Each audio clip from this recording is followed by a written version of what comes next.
You need to listen to this interview coming up. It's pretty amazing what this HBOT treatment is doing for people. Really, really helping people who have got some serious problems, like one of the gentlemen you're going to meet had a bleeding kidney. The other had blood cancer. And they, you know, hey, the pharmaceutical companies don't want you to hear this, but HBOT, Hyperbaric Oxygen Therapy, was the answer for them. And they're both in good shape now. We're going to meet them coming up in the next segment this morning. Let me start with Reverend Harwood. Reverend Harwood, you had prostate cancer, and then you had a bleeding bladder. Yes. So how did you end up seeking HBOT? It was prescribed to you? They went through all type of things to try to stop the bleeding, and nothing would do it. Every time I used the bathroom, it was like a crime scene. And I had a catheter and a colostomy bag. And because the bladder was disintegrated by excessive radiation, pieces of the bladder would get stuck in the catheter. Oh, wow. And must have been very painful also. For 9 months, I thought the Lord was going to call me in to release me from the suffering. I lost so much blood that I had to get transfusions. That's how much blood I was. Every time I used the bathroom, bleeding. And that's incredible. And one of the doctors had said, you know, maybe you can go to the wound clinic, and there's a wound clinic on 10th Street. But I had just received a defibrillator because I had heart failure, kidney failure, and a few other things going on at the same time. By the way, you look healthy as a horse. I don't look like what I've been through. My guardian angel, I can't vouch for him. I was going to say, it sounds like you've been through a lot. Yes, I have. Facing life-ending situations from 2020 up until 2023. But going to that chamber... it was prescribed. The ECU doctor prescribed it? Well, they suggested it, and we were trying to get the VA to approve it, but they said, you know, it's not proven science. But I'm living proof that it's proven to me. They keep saying that, I know. But now let's hear the results. Yes. You went through hyperbaric oxygen therapy after all the other treatments. And nothing else worked. And then what happened? When I went through there, they told me I was going to have 40 treatments. But after the 15th treatment, when I had to, because I had the colostomy bag and I also had the catheter, I was expecting to see some more blood, and it was clear after 15 treatments. And not only that, my mind was clear because I've suffered from TBI and post-traumatic stress. Oh, too, you did have that. because I've got hit in the head 3 times in the Marines from the 70s until the 80s, and it's like if you got a car, you know, it's tuned up now when you buy it off the thing, and it looks good and it runs good, but the therapy, it reverses some of the aging, and because I was there with people with several other illnesses, and a lot of them got well. Yeah. How long ago did you start the treatments? And did you do 40? I did 40. I started in December of 2021, and I finished in March. And I was at an old chamber. You did 40 treatments in a HBOT chamber. Yes. Over the period of about 5 months. Yes. For 4 or 5 months. That's right. That's right. And since then? Since then, like now today, I think I would be better if I got some more treatment, because I'd say it's just like a tune-up. You know, eventually your car is going to, you know, get out of range again. Yeah. So if we can get something like that here, I would like to get another boost. That's pretty amazing. Yeah. And we'll talk about the efforts to get something here. Let me talk to Stan Harwood. Stan, your story, you had been diagnosed last year with leukemia, and you've been going through HBOT therapy. You've been in the hyperbaric oxygen therapy chamber. Now, how many dives have you done? They call them dives, by the way, when you go into these things. I don't know why they call it that, but it's like for me, it's been a total of 18 so far. Yeah. 18 dives. This has started for me course, it all started really with knowing Jim Hooker and Dan Campbell, and receiving information regarding HBOT treatments, what hyperbaric oxygen treatment's all about and what the potential is there, and knowing Dan Campbell's story, of course, of how it's his amazing story as well, about what he's received from it, the benefits he's received from it. So I was diagnosed in May with CLL, which is a form of leukemia, but it's a chronic lymphocystic leukemia. And Blood cancer. Yes, blood cancer, yes. Blood, yeah. And it does, some of the signs of it are fatigue and loss of appetite, and your body's ability to be able to fight disease is lessened as a result of this diagnosis I've had. So I was diagnosed in May, started treatments with oxygen therapy in July. Did you do it here in Greenville? No, I did it at Extivita in Durham. Our friend so Ed, yeah. Traveled there to Durham, and actually I went with Dan Campbell for many of the treatments that I started with. For about 14, 15 treatments, went with Dan with me and so forth as well. Were you in a single-person oxygen therapy, oxygen chamber, or were you in a multi-chamber? Multi. I think there was 12, 10 to 12 individuals in the chamber. For folks who don't know, there are individual chambers, and then there are chambers where multiple people can be in at the same time. Correct. Absolutely. And what are you doing while you're in the chamber? If you got other people in there, you're probably just talking, right? Well, no, you have either a hood or you have a mask on. Oh, you do? That encompasses the oxygen that you're breathing in, and right. And so you have a screen in front of you, like almost like an iPad or computer screen. So you can watch a movie. You can watch movies. Right.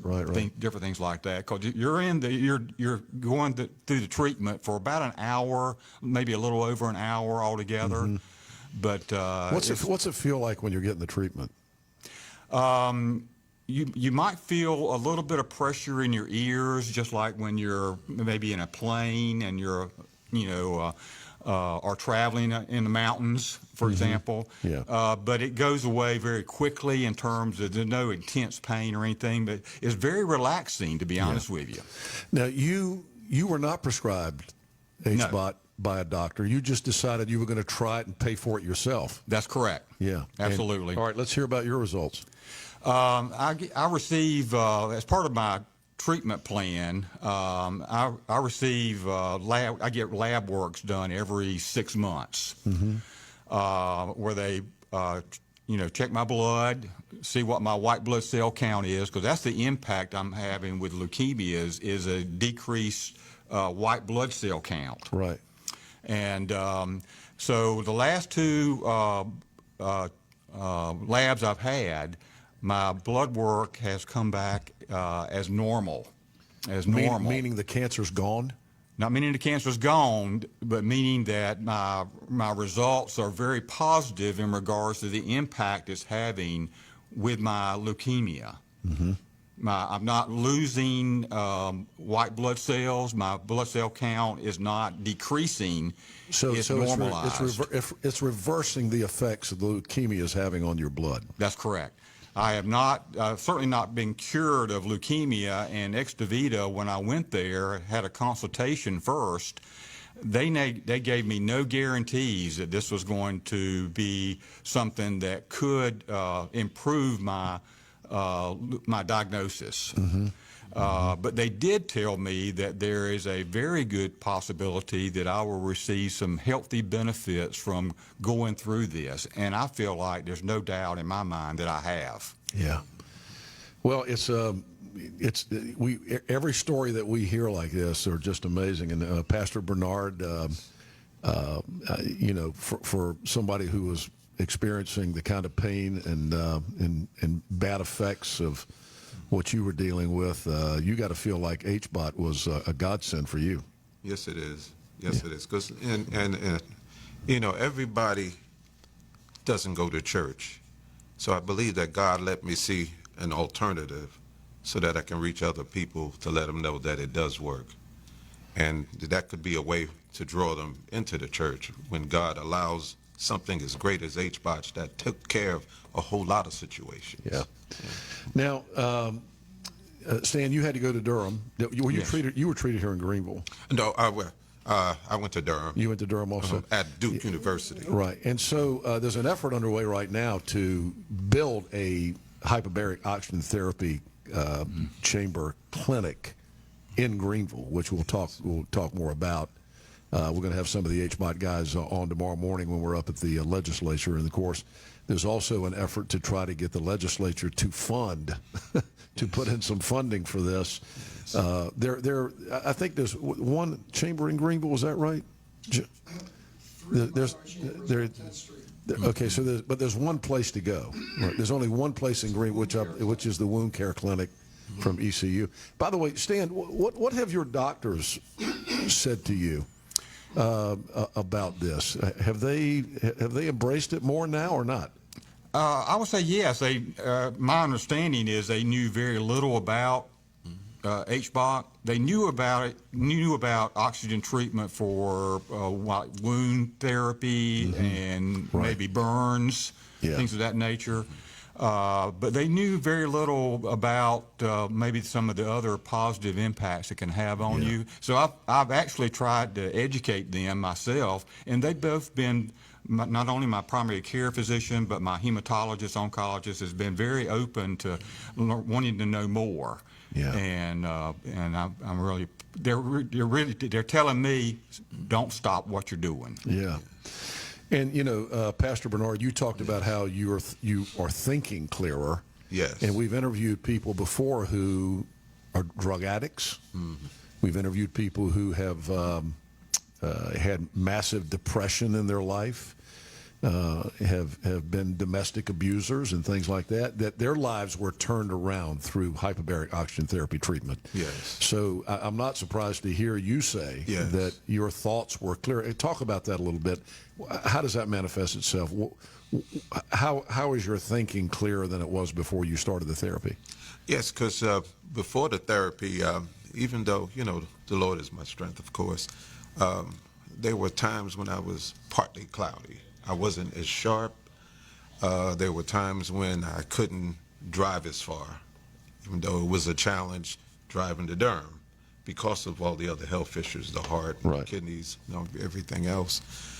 But and then I was up there with other people that were there for different things, and when I first met them before their treatments, they were like, but they got sharper in their conversations and stuff. And I went through the chamber with a lot of other veterans, and they weren't all there for PTSD and TBI.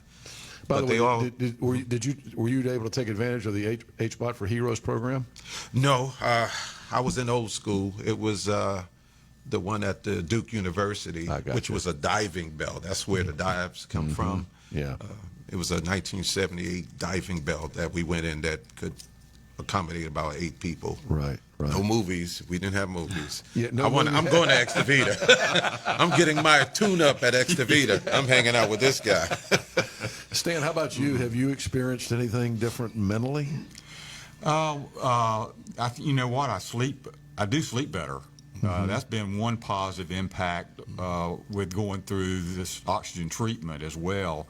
But my energy level is just is wonderful. Yes. I'm 72 years of age. I feel my energy level is really good, and I've received some benefits in that regard certainly as well. Well, you both look great, and God bless you for. Thank you.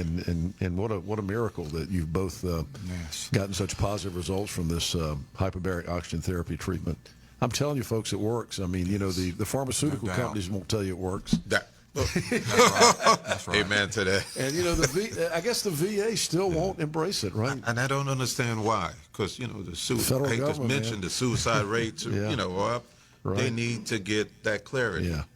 Well, I got to tell you, the guys like Jim Hooker and Travis Burt are pushing this in North Carolina. I mean, Jim's the guy that brought it here. I mean, I remember the first time Jim brought it up to me, I was like, what's he talking about? I mean, nobody knew what it was. And now, we've seen all these people who had all this incredible these incredible results from it. So it's time for this to be embraced mainstream, and we need a clinic here in Greenville. So Absolutely. there is going to be more discussion and more work done toward getting a HBOT treatment clinic here in Greenville. And if you'd like to know more about that, contact me. My email is very easy, Henry@IBX Media, and I'll get you in touch with the guy who's sitting behind the cameras over here, Jim Hooker.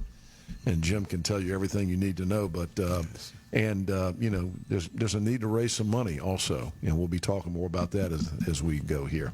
Hey, thank you both for coming in. It's been a pleasure. Thank you for having us. Thank you for the opportunity. I'm really We can save lives, man. This is what it's all about. Exactly. Saving lives. Exactly. And you know, it just seems like we live in an era where the pharmaceutical industry has such a grip on government.